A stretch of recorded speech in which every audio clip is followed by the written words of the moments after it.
Oke, selamat pagi semuanya. Pagi. Gimana kemarin akhirnya ada mau pertanyaan atau masukan dari yang semalam? Mungkin tadi malam mimpi sesuatu yang akhirnya pagi ini kalian mendapatkan, oh iya ya, Review aja apa di yang review bisa diaplikasikan dari kemarin. Apa tentang soal atau apa itu bisa diaplikasikan. ya. Ya, boleh Bayu, tolong mic-nya, Bayu maju.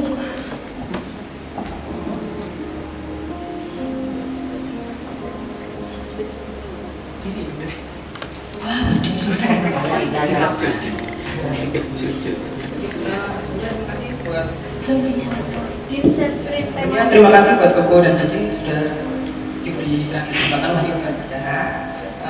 Jadi untuk review Wahyu ya, karena tahun ini beda dari kemarin. Jadi Wahyu baru pertama kali buat Dokter Pinter. Kemarin sempat kita bahas retur bed ya, bed di mana retur atau komplain bed dari 1100 ini itu sangat tinggi. Kemudian juga disusul dengan K210. Nah, kita dari sisi teknisi ya, pada awalnya sempat bingung juga ini kenapa kok banyak sekali komplain bed yang terjadi. Terus kemudian setelah digali itu ternyata kita temukan beberapa video yang customer itu memasangnya tidak sesuai dengan standar atau yang kita berikan. Nah, di situ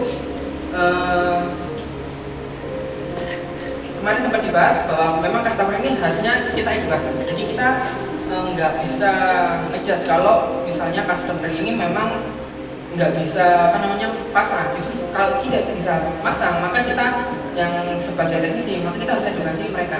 Nah, dengan begitu mereka juga akan merasa dapat ilmu baru, sehingga nanti kedepannya ada potensi untuk melakukan repeat order. Oke, thank you Wahyu. Ya memang yang tahun lalu sama tahun ini di hari kemarin Cici sudah melihat bagaimana kalian presentasi sudah agak berbeda kan ya dari yang tahun-tahun sebelumnya. Jadi next waktu nanti giliran siapa? Ya Hikam dan yang lainnya. Cici minta, jadi Cici bisa kasih surprise gitu. Kira-kira kalian mau nampilin apa? Makanya Cici nggak melihat punya kalian dulu, karena Cici mau lihat kalian ini sudah menyiapkan sampai seperti apa. Bahkan yang punyanya Tegar kemarin nggak nyangka kalau dia bikin sampai seperti itu gitu. Yang dari tahun sebelumnya katanya sudah ada backup supportnya ya, dengan support juga. Itu gunanya tim kan ya. Jadi kita nggak hanya kerja sendirian, tetapi ada tim yang membantu kita untuk menyelesaikan tugas-tugas yang ada ya, sesuai dengan budaya kerja kita. Oke, mungkin ada satu lagi. Ayo, ini leaders. Dapat insight apa?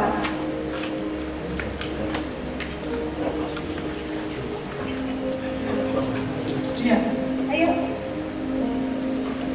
Kira-kira apa yang didapatkan kemarin?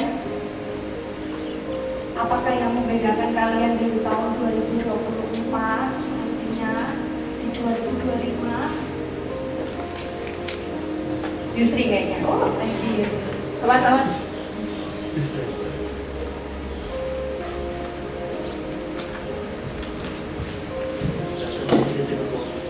Jadi kalau dari sendiri di tahun 2025 ini kan pasti beda, hampir sama yang dialami sama Wahyu. Jadi di tahun 2024 kan justru lebih fokus di gudang, jadi di tahun 2025 ini Wahyu lebih maju, justru lebih dikasih tantangan lebih buat pindah ke tim packaging. Di sisi lain juga itu buat tim bisnis sendiri kayak Tegar sama Ika kan kayak ada ruang buat berkembang itu. Mungkin yang kemarin lalu yang dibawa Tegar itu salah satu buktinya. Jadi kalau istri udah pindah di packaging bukan berarti tergalihkan itu stuck di sini. Jadi bisa jadi itu buat mereka itu bisa berkembang lebih baik meskipun nggak mesti fokus ke gudang aja gitu. Rencana itu di tahun 2012 juga gitu. Jadi justru selama ketika itu pindah di packaging agak kurang fokus ke gudang sih emang. Jadi sedikit banyak udah mulai istilahnya ke buat teman ini tergalihkan. Jadi apa ya, buat belajar juga ya. Jadi kita rencana di tahun 2025 kita juga maju bareng, kita packaging juga berkembang, bukan juga berkembang juga gitu sih. Oke, thank you Yosri. Kira-kira ya, seorang ibu itu memberikan ruang bagi timnya untuk juga bergerak bersama-sama. Ya, jadi bukan hanya bikin untuk dirinya yang berkembang, tetapi timnya juga diangkat supaya mereka juga bisa berkembang. Itu namanya mendelegasikan dan memberikan tanggung jawab lebih ke timnya, sekaligus memberikan kepercayaan ke timnya untuk melakukan mungkin bisa lebih baik, bahkan leadernya bisa menuntun, nah anaknya bisa lebih baik. Ya, kita sebagai leader yang menuntun kan memiliki rasa kebanggaan tersendiri, bukan mengambil jobnya orang sehingga kayak berselisih, tetapi memberikan ruang gerak, ya, memberikan ruang gerak untuk semakin berkembang. Itu salah satu leader yang bagus ya, karena bukan hanya sentral ke dirinya, tetapi membawa timnya untuk melihat visi lebih besar, jadi mereka juga akan berkembang lebih lagi. Oke, gimana tim, sudah siap? Ya, mau tambahin ya. Kita kan mau cetak leader ya, lebih pada khususnya tim yang cabang-cabang baru. Kalau bisa kita setengah tahun sekali mungkin tahun ini, karena kita pergerakannya lebih cepat. Bisa saja setahun 2 kali kita rampak. Tujuannya untuk leader baru tuh ada yang bisa diundang untuk ikut gitu. Jadi pertumbuhan tim itu jauh lebih cepat kalau daripada setahun sekali. Nah, lokasi yang udah disurvey kemarin berapa titik? Ada kandidat lain nggak selain itu? Lokasi villa. Oh, villa. Ya. Villa kemarin kalau nggak salah Villa yang itu? masuk di list itu 3, cuman yang kita lihat yang gede itu kan The Sultan, ya toh? The Sultan tuh gede banget, sangat besar sekali. Besaran kayak gini kan lebih homey ya. Menurut Cici itu tidak homey gitu loh. Kita sebagai tim itu kamarnya bisa berjauhan di sana sini gitu kan. Kamarnya tuh berjauhan, jadi nggak berasa family-nya gitu. Nah ini sebenarnya nggak masuk, karena nyari di TikTok ya udahlah. Nggak sengaja sih. Kita masuk sini ada orangnya, ada yang bersih, kita lihat sebelah. Oh buat kantor atau apa? Oh iya di sebelah aja. Itu oh ada orang mau masuk gitu kan. Jadi kita lihat di situ udah oh oke, jadi bilang oke, langsung dari saat itu juga supaya kalau kita punya ini ya udah dapetnya yang gini. Kalau Cici lihat yang seukuran gini oke lah, pas buat kita dan bumi banget gitu loh. Kemarin yang sebagian tidurnya di mana? Di sini ya. Di sini ada yang tidur. Enggak. Ada ya. Ini aja. Soalnya aku mau kamar alat dari batu. Ini hangatnya ini kan? enak di sini. Ini udah biasa. Iya. Oh, ya. Gimana Morga? Tempatnya oke kan? Makanan? Makanan oke ya. Jadi nggak bisa repeat ke sini kalau mau. Iya, dapatnya TikTok semua itu gimana? Sih nggak ada reviewnya ya Mea. Jadi ya udah itu aja. Karena lihat dia cara mempresentasikan di foto-foto itu kan ada. Jadi waktu Cici lihat oh ya kayaknya kok rapi kayak gitu kan. Ini piringnya juga piring keramik, sendoknya juga bukan sendok yang tipis, sendoknya tebel, itu sangat berarti buat Cici sekali. Ya, berarti teks kayaknya gimana Pak Oning? Tahu nggak Jadi tadi? dianggarkan tinggal si leader yang berikutnya yang diajak calon-calonnya itu lebih banyak. Kalau lebih banyak lagi, Khususnya di bagian toko itu. Ya. Mary atau Melly, nah timnya dipersiapkan. Jadi dari sekarang dipersiapkan. iya itu gini, kalau dipersiapkan itu sama lihat proyeksinya ya di bulan-bulan itu apakah ada lonjakan penjualan ya, kita lihat trennya tahun-tahun sebelumnya. Kalau ada lonjakan ini ya pasti kita jangan di Julinya atau di Julinya. Ini Juli ya? Pokoknya sih khawatirnya tahun ini ya. Kemarin kan kita udah lihat datanya, menguap 600 triliun. Itu resesi itu udah jalan, sebenarnya Januari itu udah jalan. Kalau resesi udah jalan, dia uang berputar udah habis. Uap semua ya, bukan mutarnya jadi masuk ke Kamboja, masuk ke China, itu hilang dulu. Karena udah berputar semua kayak seperti kekeringan, gak ada airnya. Duit yang tinggal ada itu hanya digelontorkan dari pemerintah untuk makanan. Kan masih ada dapat ya, pemerintah gelontorkan gizi sehat ya, Makan sehat. makan sehat ya. Apa istilahnya makan gratis ya. Itu mungkin masih muter di kuliner. Tempat makan yang masih kayak catering ini mungkin gitu. Terus yang jual kayak telur, kayak beras, kebutuhan pokok itu mungkin hidup berputar ya. Tapi buat itu anggarannya turun dari negara, dia harus cetak duit lagi untuk utang lagi untuk masuk sebagai anggaran. Dan intinya gue lihat sih uangnya begitu banyak, nggak tahu lagi, makanya kita harus kalibrasi ulang. Tujuannya setiap kita setengah tahun bisa kumpul, ada lagi dari berikutnya, supaya targetnya itu nggak melenceng terlalu jauh. Apalagi kita ini di masa-masa perubahan yang kita mau kejar 25% ini, pindahin ikan itu, apakah kalibrasinya benar gitu?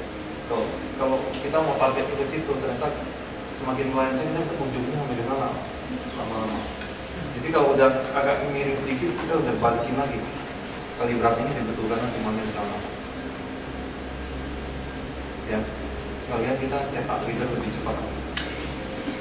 Oke, itu aja yang mau saya. Udah, siap? Iya udah. Sampai nggak palu. Nyambung yang tadi ya, yang tentang bagaimana Ikam sama kerja sama Yusri berkembang itu sebenarnya itu ada rentetannya atau ada turunannya gitu kan. Jadi itu bagaimana kalau yang namanya ilmu itu kan bisa turun ya dari atas sampai bawah kan. Jadi jangan sampai ilmu yang atau insight-insight yang kita dapat itu hanya berhenti di kita atau tim yang di bawahnya kita gitu aja. Nah, sama juga kayak sejak Desember itu kan kita sudah diminta pupuk buat di Lampis kan. Jadi banyak hal yang harus kita sisihkan gitu yang dari kantor, kemudian kita fokus di Lampis. Nah, kalau kita nggak mempercayakan sebuah tanggung jawab kepada tim itu nggak akan bisa bergerak lebih cepat gitu. Karena gennya kita ya bukan gen Z tapi ya itu kan ilmu kepepet. Jadi kalau harus dipepet dulu baru skillnya itu keluar gitu. Sama juga kita juga gitu, kita juga nggak tahu konstruksi, kita juga nggak tahu hitung-hitung kayak gitu hubungan sama bangun-bangun itu nggak tahu. Tapi karena kepepet harus ada di sana, jadi mau nggak mau kita harus belajar juga. Oh, yang namanya hitung keramik itu kayak gini. Oh, yang namanya hitung struktur itu kayak gini gitu kan. Nah, sama juga teman-teman waktu kita koordinasi untuk kita mau ke kosan gitu. Jadi kita nggak bisa stay di kantor. Jadi teman-teman kalau ada itu ada kendala atau ada case gitu diselesaikan dulu aja bagaimana caranya. Setelah memang sudah mencoba dan gagal, ya udah kita baru evaluasi lagi. Dan alhamdulillah teman-teman yang ada di kantor itu bisa ngerti dan bisa memahami gitu tujuannya apa. Jadi bukan kita lepas kemudian mereka liar gitu, oh aku kayak nggak diperhatikan gitu. Tapi teman-teman paham bahwa insight-nya itu mereka bisa berkembang tanpa ada bayang-bayangnya kita gitu loh. Kadang kan teman-teman itu kayak ini benar nggak ya? Ini aku tak tanya Mesan aja lah, aku tak tanya dulu aja lah gitu. Jadi mereka kayak terkotak sendiri gitu dengan ketakutannya mereka sendiri. Tapi giliran nggak ada kita, mereka jadi lebih berani untuk mengambil sebuah keputusan sendiri yang nanti kalau memang itu benar ya itu balik ke teman-teman sendiri. Kalau itu salah ya ayo kita bereskan bareng-bareng. Asal kita sebagai leader juga paham bahwa apa yang teman-teman kerjakan itu sesuai dengan realnya itu. Yang sebelumnya kan Esan tinggal, apa yang diperlengkapi, karena kan nggak langsung ditinggal di sana. Nah, fondasi apa yang dibangun? untuk fondasinya kita pertama tekankan budaya kerja dulu ya. Jadi teman-teman yang ada di bawahnya kita itu harus itu harus sepaham gitu loh dan sefrekuensi dulu bahwa kalau A ya A, 1 tambah 1 sama dengan 2 gitu. Jangan sampai mereka berpikir 1 tambah 1 sama dengan 5 gitu. Nah kita harus sefrekuensi dulu. Ada beberapa teman-teman yang di awal kita ikut budaya kerja dan nggak sefrekuensi kan. Tapi akhirnya yang nggak sefrekuensi itu tadi hanya ada 2 opsi. Mereka nggak nyaman dan memutuskan keluar, atau mereka mau tidak mau harus menyesuaikan frekuensi sesuai yang lebih banyak kayak gitu. Jadi kita tujuannya kita bikin nggak enak dulu mereka gitu kan. Habitnya dari awal kan sudah dalam tanda kutip yang baik lah. Nah kita paksa untuk ikut baik dulu. Nah beberapa yang ikut-ikut ini akhirnya kan kayak ketok tular gitu kan. Oh yang satu ikut akhirnya ikut, yang satu ikut. Nah yang nggak ikut itulah nanti yang akan terpaksa pilih 2 opsi itu tadi. Nah alhamdulillah banyak yang ikut dan sehingga jadilah teman-teman yang tadi. Jadi ke depan walaupun nanti kita sudah misal jarang di kantor ya, atau mungkin regenerasi ke depannya kita nggak tahu lagi di mana, teman-teman itu sudah punya apa ya, semacam patternnya gitu loh. Jadi oh kalau menurunkan ke tim itu contohnya kayak yang kemarin aku diturunkan sama Nisa gitu. Jadi intinya itu jangan sentris ke satu orang gitu. Karena kalau sentris ke satu orang ini nggak ada, itu buyar semua. Kita harus bikin tim itu ya kayak gitu besok ke depannya. Asal yang pertama budaya kerjanya sudah sesuai, sudah sefrekuensi sama kita, tahu relnya seberapa, tahu kotaknya seberapa gitu. Jadi teman-teman tuh kadang nggak tahu kita tuh ada di kotak yang kecil atau di kotak yang besar kayak gitulah. Jadi teman-teman dipindahkan dari ketakutan tadi, oh ini salah itu salah, dipindahkan ke kotak yang besar, dikasih area untuk berkembang, dikasih area untuk belajar. Insya Allah teman-teman bisa jadi apa ya, menapaki tangga yang sama dengan tangga yang tak tapaki, itu yang tak maksud. Jadi aku membawa teman-teman itu, ini loh tanggaku dulu kayak gini, ayo ikut di sini. Gitu. Tapi kadang aku juga menapaki tangga yang salah gitu, dibenarkan sama aku, kamu salah kayak gini. Nah kita juga arahkan lagi, oh kamu salah tanggamu begini, harusnya kayak gitu. Jadi intinya ilmu jangan hanya berhenti di kita, tapi sampai ke teman-teman nanti di level bawahnya. Yusri juga bisa ngajari Dika, ngajari siapa, Tegar, kayak gitu. Ningsi bisa ngajari Dinda, ngajari Siska. Nanti Dinda jadi tim yang lebih besar lagi, punya tim selain Siska lagi, mungkin Rafli, mungkin siapa gitu. Caranya sudah ada. Iya, makanya tadi Cici bilang pentingnya mendelegasikan sebuah tanggung jawab ya. Kalau kita pemimpin tidak tahu cara mendelegasikan, jadi kepemimpinan itu akan stuck sampai di situ. Sedangkan kita nggak melihat bahwa anak-anak di bawah kita, tim kita di bawah ini ternyata mereka memiliki potensi yang belum tergali. Nah, sebagai pemimpin itu kita harus melihat potensi mereka ini apa aja. Oh ini diarahkan ke sini, diarahkan ke sini. Kalau kita sudah mengerti, tim kita ini akan semakin solid, semakin besar, dan multiplikasi 2023 ini bisa terjadi. Kalau kita nggak create pemimpin baru, gimana kita mau multiplikasi? Gimana kita mau buka cabang baru? Ya, setuju? Setuju. Oke. Oke. Setiap kali kalian rakor ya, kalian akan merasa nggak seperti kalian tuh belajar, kalau ini 20 orang atau 19 orang ya? 20. Total 21 ya. Satu orang itu belajar ke 20 orang. Jadi ada 20 pembicara itu mengajarkan ilmunya mereka ke kalian. Jadi itu adalah versi cepatnya kalian untuk berkembang. Metode rakor ini adalah metode yang kalian akan melihat skala besar pengetahuan dari 20 orang dari berbagai divisi, dan kamu bisa pilih mana yang mau ambil untuk dipakai. Kayak seperti kalian melihat perangkat-perangkat tools ini, oh ternyata udah dicoba sama tim ini berhasil, saya mau pakai supaya ke tim saya juga bisa berkontribusi ke visi perusahaan. Adalah cara cepat rakor, dan ini menghemat banyak waktu untuk research. Setiap pembicaraan di depan ini, kalian selalu ada nggak pasti ngambil sesuatu, dapat sesuatu. Pasti ada kan? Nah, Koko minta kalian share. Yang paling dapatnya apa, yang bisa diaplikasikan apa? Coba. Kalian udah diajarin berapa orang berarti hari ini? Yang kemarin. Ekonomi, Emma, Pak Tegar, Cita. iya, Siska ya? Cita. Enggak belum ya? Cita ya? Ya kan? Udah 4 orang contohnya. Besok hari ini juga dan juga nanti ada juga. Ya, jadi kita tulis gitu loh. Nanti kita review lagi, mungkin pagi kita review kembali apa yang malam sudah didapatkan, kalian buktikan, besoknya nanti kita tanyakan. Ya, oke.